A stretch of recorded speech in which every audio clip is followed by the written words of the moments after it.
Hi, Dr. Martin for KRAZ TV with great book reviews. Well, great books to be reviewed. Another great one today, Anne Boleyn and Elizabeth I, who was the daughter of Anne Boleyn, who was the second wife of Henry VIII. And it's a fascinating story, and I learned so much. This is probably that in the all three of those books today, but this was a real eye-opener on the history, and it was written by somebody who's very well-knowledged and well-placed to do this, was Tracy Borman. Now, Tracy Borman is England's Joint Chief Curator of Historic Royal Palaces, Chief Executive of the Heritage Education Trust, and Chancellor of Bishop Grosseteste University, Lincoln. She is author of many highly acclaimed books, including Crown and Scepter, The New History of the British Monarchy from William the Conqueror to Charles III, Henry VIII and the Men Who Made Him, The Private Life of the Tudors, Uncovering the Secrets of Britain's Greatest Dynasties, Thomas Cromwell, The Untold Story of Henry VIII's Most Faithful Servant, Queen of the Conqueror, The Life of Matilda, wife of William I, Elizabeth's women's friends, rivals, and foes who helped shape the Virgin Queen, which is a tale of sorcery, scandal, and seduction, as well as a trilogy of novels, The King's Witch, The Devil's Slave, and The Fallen Angel. Borman is a regular broadcaster and accomplished public speaker. So I'm telling you what, she got the greatest things to the archives. I really admire the fact that she did this work. My mother went to England for summertime doing books and writing in Oxford and Cambridge. So another great strong woman here. So here's the story. Anne Boleyn may be known as losing her head, but as Tudor expert Tracy Borman reveals in a book that recasts British and Tudor history, her greatest legacy lies in the path-breaking reign of her daughter, Elizabeth.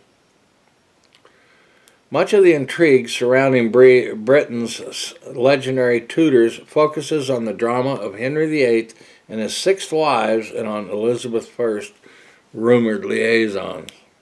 Yet the most fascinating relationship in that historic era may well be that between mother and daughter, who individually and collectively changed the course of British history. True. The future Queen Elizabeth was not yet 3 when her mother Anne Boleyn was beheaded on May 19, 1536, on Henry's orders, incensed that she had not given him a son and tired of her contentious nature. She was a strong woman, didn't take no crap. Elizabeth had been raised away from court, rarely even seeing Anne, and after her death, Henry tried in every way to erase Anne's presence and memory. At that moment in history, few would have predicted that mother and daughter would each leave enduring and interlocked legacies. Yet, as Tracy Borman reveals in her first ever joint portrait, both women broke the mold for British queens and for women in general at the time. Great. Anne was instrumental in reforming or reshaping forever Britain's religious traditions, and her years of wielding power over a male-dominated court provided an inspiring role model for Elizabeth's glittering and groundbreaking 45-year reign. Indeed, Borman shows how much Elizabeth, most visibly by refusing to ever marry, but in many other more subtle ways that defined her court, was influenced by her mother's legacy. In its originality, Anne Boleyn and Elizabeth I sheds new light on the 2 of the history's most famous women, the private desires, hopes, and fears that lay behind their dazzling public personas, and surprising influences each had on the other during and after their lifetimes. In the process, Tracy Borman reframes our understanding of the entire Tudor era. It is so true. And because she never did marry and she never had relations with any man, that she was called the Virgin Queen, and Gloriana, and she remained that all throughout her life.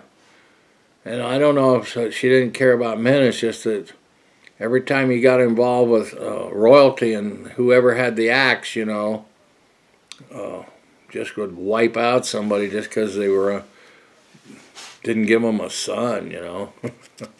It has some stunning color plates in here. It's just gorgeous, and there's pictures of. And one of her models was Mary. Her mother was Marguerite of Navarre, sister of Francis I. And so she formed a close acquaintance with Anne during her period. She was only 1,000 days as a queen and then gone. So they show a lot of the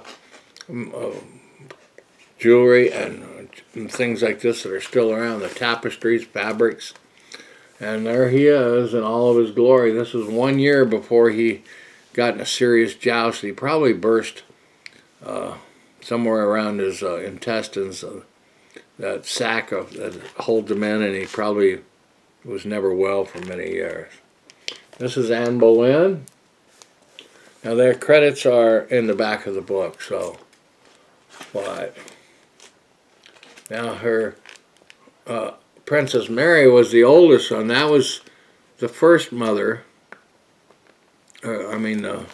Catherine. She was the daughter of Catherine, the first wife of Edward, and she actually in the end, after Henry passed away, she became queen, and then, well, Edward, and then Mary, and then Elizabeth I. It was so convoluted. They had a lot of French blood in her. She knew French. She knew 9 languages, in fact, Elizabeth did. This is a picture of Elizabeth when she was in the 1580s. She loved honeysuckles and acorns, but the white falcon was Anne Boleyn's, and the Tudor roses on a stump of trees was the herald and armillary spears and all. Excuse me. So there's exquisite things. Here's a locket ring that shows Mary and Anne Boleyn and Elizabeth. Excuse me. What a fascinating story. She had some trusted people. There was a lot of nepotism in there. She hired people that were close to her and with families to keep it alive, her mother's memory. And she finally erased Edward out of history by never marrying and making sure that he paid for killing his mother. That he paid for killing her mother. This is the last portrait the year before she was. It's called the Rainbow Portrait, done in 1602. She died in 1603, with 45 years of reign, and one of the few women in. She hated to have Queen Mary Scots, but Queen Mary was trying to usurp her and take over and bring a Catholic. And she didn't mind Catholicism as long as you just kept it to yourself, but they just had to. The church was so influential, and of course they had lost many of their properties with the period of Henry having a spat with the church, with the Pope and all of that. So the Pope tried a long time to intercede with intrigue and all to have her murdered and taken over and overthrown and all that.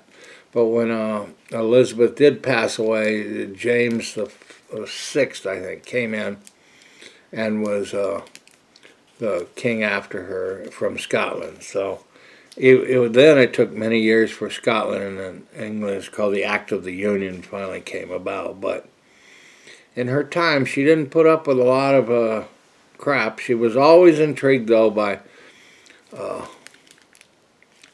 not wanting to kill people because they were close to her and all of that. But still, she agonized, and if you really made her mad, she She really held to her points.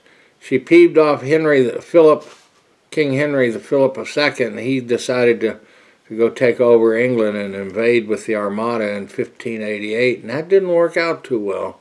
And after that, they never had any more problems like that again. So I did find out that Elizabeth II, who has just passed recently, our modern monarch, was actually a direct descendant of Anne Boleyn and actually of Elizabeth I. So I learned so much from this book. And I learned why things happened the way they were, and it's basically because of religion, you know, the Catholics and the but trying to shove it on everybody that the Pope was infallible. So I'm not a big fan of monarchy, but I did learn and I understand now why things have taken the course that they have. And because of reading, you know, you can learn a lot more. So that's why we got this book at the Tucson Pima County Public Library. I just found it fascinating, and that two strong women. And Anne wasn't to be deterred just because she was the second wife, you know. She was the Protestant wife, and Catherine was the Catholic wife of Henry. And it was all because he wanted to get rid of one woman, and in the end he had 6 wives, and Jane Seymour and all of that too. So even Elizabeth had some Seymour people in her court and all. So you just have to read the book. It's not that convoluted as far as what happened, but it's quite concise, and it was a turbulent time as far as England and just its civil unrest. And Cromwell was there with his little dealings with Henry. And he finally was, I think he was beheaded also. So it was a dangerous time for everyone. And Elizabeth almost didn't, she was illegitimatized and was told she'd never be queen. And yet, in the end, she became one of the greatest monarchs, one of the longest living monarchs, and heir to the modern monarch of Elizabeth II. So keep reading. And Tracy Borman, she is she's a royal historian, or historian of royals, and I think she did a great job, and I'd like to meet her, but I doubt I'll ever get that chance unless I go to England. Thanks for watching. Keep reading. Anne Boleyn and Elizabeth I by Tracy Borman. Thanks for watching KREZ TV.